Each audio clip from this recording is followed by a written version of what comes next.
Good morning all students.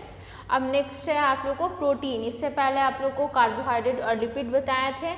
Lipid जो आप लोग को न्यूट्रिएंट्स के बारे में बता रहे थे, तो न्यूट्रिएंट्स में आप लोगों को कार्बोहाइड्रेट हो गया, लिपिड हो गया। अब नेक्स्ट है प्रोटीन। प्रोटीन के बाद आएगा आप लोगों को विटामिन और मिनरल्स। तो प्रोटीन क्या होता है?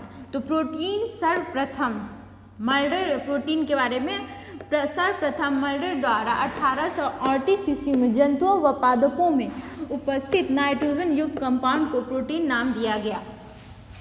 प्रोटीन प्लांट्स और एनिमल्स दोनों में पाए जाते हैं, ठीक है।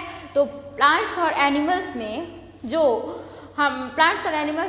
नाइट्रोजन से बने हुए कंपाउंड थे, यौगिक वैसा कंपाउंड जो नाइट्रोजन से बने हुए, जिनमें नाइट्रोजन उपस्थित होते हैं, तो उन कंपाउंड को प्रोटीन नाम दिया गया। और ये प्रोटीन नाम सर्वप्रथम मल्डर के द्वारा 1838 ईस्वी में दिया गया, ठीक है। यह जंतुओं के शरीर का लगभग 20% भाग बनाते हैं। आप लोग को बताया भी थे, तो ह्यूमन बॉडी चैप्टर पढ़ाया था, उसमें बहुत बार प्रोटीन वर्ड बताया गया, क्योंकि हमारे बॉडी का बहुत सारा भाग प्रोटीन के बेसिस पे बना हुआ होता है। हमारे बॉडी में जब कोई घाव होते तो उसको भरने के लिए विटामिन सी और प्रोटीन अधिक से अधिक मात्रा में लेने के लिए कहा जाता है। तो आपको हमारे शरीर का लगभग 20% भाग जो है वो प्रोटीन बनाता है, ठीक है। एंजाइम्स जो होते हैं वो प्रोटीन होते हैं, ठीक है।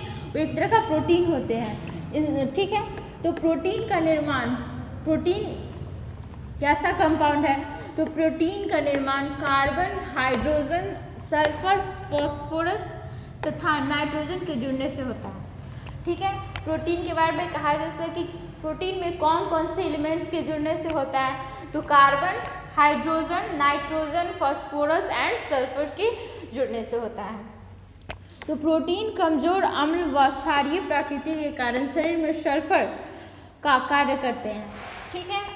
प्रोटीन जो है उसका एसिडिक प्रॉपर्टी देखा जाए तो वो वीक होता है, कमजोर होता है, और क्षारीय प्रकृति का यानी बेसिक नेचर का होता है होने के कारण, वीक एसिड होने और बेसिक नेचर के कारण यह शरीर में सल्फर निर्माण का कार्य करती है। और इस सल्फर का काम जो होता है वो एसिड बेस को बैलेंस, बॉडी में एसिड और बेस दोनों को बैलेंस करने का कंपाउंड बनाता है, ठीक है। तो ये फिर है अब क्लासिफिकेशन ऑफ प्रोटीन का वर्गीकरण। तो प्रोटीन 3 तरह के होते हैं। फर्स्ट है सिंपल प्रोटीन। सिंपल प्रोटीन जो है वो एमिनो एसिड्स के जुड़ने से, एमिनो एसिड्स जो है वो पेप्टाइड बॉन्ड्स के द्वारा जुड़ते हैं। तो एमिनो एसिड्स के जुड़ने से सिंपल प्रोटीन का निर्माण होता है। उसका एग्जाम्पल हो गया एल्ब्यूमिन, ग्लोब्यूलिन, ग्लूटेलिन्स, ठीक है। फिर नेक्स्ट है कॉन्जुगेटेड प्रोटीन यानी संयुक्त प्रोटीन। इसका एग्जाम्पल हो गया न्यूक्लियोप्रोटीन, ग्लाइकोप्रोटीन, हीमोग्लोबिन, ठीक है।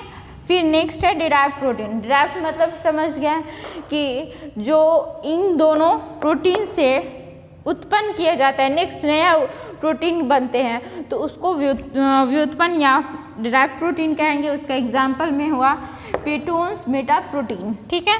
और फिर है नेक्स्ट है सोर्स ऑफ प्रोटीन, स्रोत।